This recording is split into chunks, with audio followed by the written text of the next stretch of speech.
എല്ലാ സുഹൃത്തുക്കൾക്കും എൻ്റെ പുതിയൊരു വീഡിയോയിലേക്ക് സ്വാഗതം. ഇന്നത്തെ വിഷയം എന്ന് പറയുന്നത് 1000 വ്യൂസിന് എത്ര രൂപ കിട്ടും എന്നുള്ളതാണ്. പലരും ചോദിക്കുന്ന ഒരു ചോദ്യമാണ്. ഞാൻ യൂട്യൂബ് ചാനൽ തുടങ്ങി 1000 വ്യൂസ് ആയി കഴിഞ്ഞാൽ എത്ര കിട്ടും, 10,000 വ്യൂസ് ആയി കഴിഞ്ഞാൽ എത്ര കിട്ടും എന്നുള്ള കാര്യമാണ്. മറ്റുള്ള സബ്സ്ക്രൈബർ എത്ര കിട്ടും എന്നുള്ളത് അവർ കാര്യങ്ങൾ ചോദിക്കുന്ന കാര്യമാണ്. അപ്പോൾ ഇതുവരെ എൻ്റെ യൂട്യൂബ് ചാനൽ സബ്സ്ക്രൈബ് ചെയ്തിട്ടില്ലെങ്കിൽ അത് സബ്സ്ക്രൈബ് ചെയ്യാൻ മറക്കണ്ട.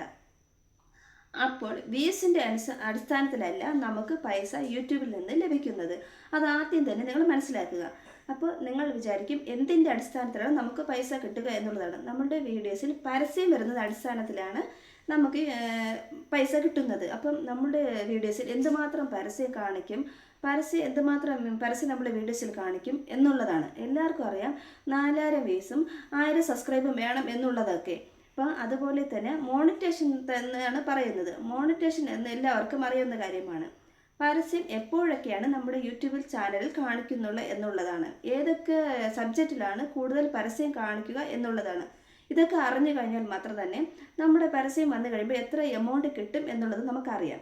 യൂട്യൂബ് എങ്ങനെയാണ് ഈ പരസ്യം ഡിസ്ട്രിബ്യൂഷൻ ചെയ്യുന്നത് എന്ന് അവരിതുവരെ പുറത്തോട്ട് വിട്ടിട്ടില്ല. ഗൂഗിൾ ഒരു രീതിക്കും അത് പുറത്തോട്ട് വിട്ടിട്ടില്ല. ഒരു കാര്യം മനസ്സിലാക്കുക, മോണിറ്റേഷൻ ആയിക്കഴിഞ്ഞാൽ അത്യാവശ്യം നല്ല രീതിയിൽ വാച്ച് ടൈം ഉണ്ടെങ്കിലും, അപ്പോൾ നിങ്ങൾ ഈ വീഡിയോ കണ്ടുകൊണ്ടിരിക്കുന്നു, ഒരു സമയം വരെ കണ്ടുകൊണ്ടിരിക്കുമ്പോഴാണ് ഇത് വാച്ച് ടൈമാണ്. അപ്പോൾ ഈ വീഡിയോ ഇതുവരെ നിങ്ങൾ കണ്ടില്ലേ, അപ്പോൾ നിങ്ങൾ കയറിയ ഉടനെ സ്കിപ്പായി പോകുന്നില്ല. അപ്പോൾ ഈ വീഡിയോയ്ക്ക് നിങ്ങളൊരു വാച്ച് ടൈം ഉണ്ട്. അങ്ങനെ വാച്ച് ടൈം ഉള്ള വീഡിയോയ്ക്ക് ഇടയ്ക്കിടയ്ക്ക് പരസ്യം കാണിക്കാനുള്ള അനുമതി നമുക്കുണ്ട്.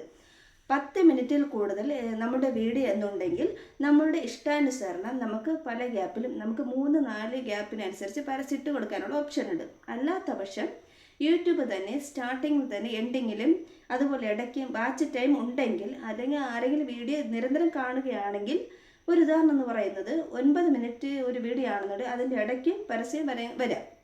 അത് യൂട്യൂബിൻ്റെ മാത്രം ഒരു തീരുമാനമാണ്. അങ്ങനെ പരസ്യങ്ങൾ വന്നാൽ മാത്രമേ നമുക്ക് വരുമാനം കൂടുതൽ കിട്ടുകയുള്ളൂ. അല്ലാതെ ഒരാളിപ്പോൾ ഒരു വീഡിയോ കയറി പെട്ടെന്ന് തന്നെ തിരിച്ചിറങ്ങിക്കഴിഞ്ഞാൽ അവിടെ 1,00,000 വ്യൂസ് പോലും വന്നിട്ടുണ്ടാവാം, പക്ഷേ വരുമാനം കിട്ടിയിട്ടുണ്ടാവില്ല. മറിച്ച് മറ്റൊരു വീഡിയോയിൽ 10,000 വ്യൂസ് വന്നിട്ടുള്ളൂ എങ്കിലും ആ വീഡിയോയിൽ ഒരുപാട് ആൾക്കാർ ആ വീഡിയോ മുഴുവനും കണ്ടിട്ടുണ്ടാകും.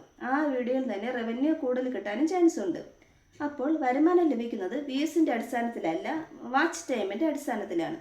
ഇനി നമ്മുടെ ചാനലിൽ വരുന്ന പരസ്യത്തിന് എത്ര എമൗണ്ട് വീതം നമുക്ക് ലഭിക്കുക, ഇത് എന്തിൻ്റെ അടിസ്ഥാനത്തിലെന്ന് വെച്ച് കഴിഞ്ഞാൽ ഓരോ രാജ്യത്തിൻ്റെ അടിസ്ഥാനത്തിലാണ്, ഓരോ ഏരിയയുടെ അടിസ്ഥാനത്തിലാണ്.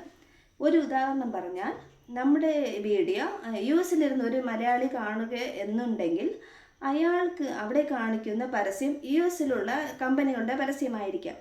അതേസമയം മറ്റൊരാൾ കേരളത്തിലിരുന്നാണ് ഈ പരസ്യം കാണിക്കുക എന്നുണ്ടെങ്കിൽ അതിൽ വരുന്ന പരസ്യം നമ്മുടെ കേരളത്തിലുള്ളതായിരിക്കും, അതല്ലെങ്കിൽ ഒരു കമ്പനിയുടെ ആയിരിക്കും. കേരളത്തിലുള്ള കമ്പനിക്ക് ഈ പരസ്യത്തിന് കൊടുക്കുന്ന എമൗണ്ട് എന്ന് പറയുന്നത് 100 രൂപയും US-ൽ കൊടുക്കുന്ന കമ്പനി അവിടെ ആ പരസ്യത്തിന് കൊടുക്കുന്നത് പറയുന്നത് $4 $5 ഒക്കെ ആയിരിക്കും. ഫോർ എക്സാമ്പിൾ എന്ന് പറഞ്ഞാൽ 500 രൂപ 200 രൂപ 300 രൂപ എന്നൊക്കെ ആയിരിക്കും. അവിടെ നിന്നുള്ളൊരു ക്ലിക്കാണ് നിങ്ങൾക്ക് ലഭിക്കുന്നുണ്ടെങ്കിൽ അതിൻ്റെ ഒരു പെർസെൻറ്റേജാണ്. കേരളത്തിൽ നിന്നുള്ള ഒരാൾ കണ്ടത് ഒരു പരസ്യത്തിൻ്റെ ആണെങ്കിൽ ഇവിടുത്തെ എമൗണ്ട് എന്ന് പറയുന്നത് ഇവിടുത്തെ 100-200 രൂപയായിരിക്കും. അപ്പോൾ നമ്മുടെ വീഡിയോയ്ക്ക് വാച്ച് ടൈം കിട്ടുന്നതും വ്യൂസ് വരുന്നതും ഏതൊക്കെ കൺട്രിയിൽ നിന്നും മനസ്സിലാക്കിയിട്ടായിരിക്കും നമുക്ക് കൂടുതൽ റവന്യൂ ജനറേറ്റ് ആവുക. അപ്പോൾ ഇന്നത്തെ വീഡിയോ ഡിസ്കസ് ചെയ്യുന്നത് 1000 വ്യൂസിന് എത്ര എമൗണ്ട് കിട്ടുക എന്നുള്ളതാണ്. അപ്പോൾ നിങ്ങൾക്ക് എന്നെ മനസ്സിലായി 1000 വ്യൂസിന് എമൗണ്ട് കിട്ടുക എന്നത് നിങ്ങൾക്ക് മനസ്സിലായെന്ന് വിചാരിക്കുന്നു. അപ്പം നിങ്ങൾക്ക് മനസ്സിലായി എന്നുണ്ടെങ്കിൽ ഐ അണ്ടർസ്റ്റാൻഡ്, എനിക്ക് മനസ്സിലാകുന്നു, ഈ വീഡിയോയുടെ താഴെ കമൻറ്റ് രേഖപ്പെടുത്തുക മറക്കരുത്.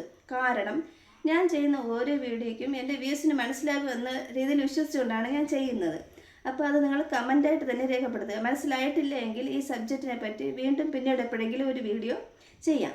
അപ്പോൾ ഇതിൻ്റെ ഭാഗമായിട്ട് ഒരുപാട് കാര്യങ്ങൾ പഠിക്കാനുണ്ട്. ECP, ഓരോ കൺട്രിയിൽ നിന്ന് ലഭിക്കുന്ന ആഡ് ഇംപ്രഷൻ എന്നൊക്കെ ഒരുപാട് കാര്യങ്ങൾ പഠിക്കാനുണ്ട്. തുടക്കക്കാരെന്ന നിലയ്ക്ക് അതിനെക്കുറിച്ചൊന്നും ചിന്തിക്കേണ്ട. 1000 വ്യൂസിന് എമൗണ്ട് കിട്ടില്ല, പരസ്യത്തിൻ്റെ അടിസ്ഥാനത്തിൽ മാത്രമേ എമൗണ്ട് കിട്ടുകയുള്ളൂ. അതുപോലെ നല്ല കണ്ടൻറ്റ് ചെയ്യാൻ ശ്രമിക്കുക, നല്ല രീതിയിൽ വാച്ച് ടൈം ഉണ്ടാക്കിയെടുക്കാൻ ശ്രമിക്കുക. വാച്ച് ടൈമിൽ എങ്ങനെ ചെയ്യുന്നു എന്നുള്ളത് ഞാൻ ഒരുപാട് വീഡിയോ ചെയ്തിട്ടുണ്ട്. അപ്പോൾ ഇതുപോലെ തന്നെ വീഡിയോ ഇഷ്ടപ്പെട്ടാൽ എല്ലാവരും ലൈക്ക് ചെയ്യാനും ഷെയർ ചെയ്യാനും സബ്സ്ക്രൈബ് ചെയ്യാനും മറക്കരുത്.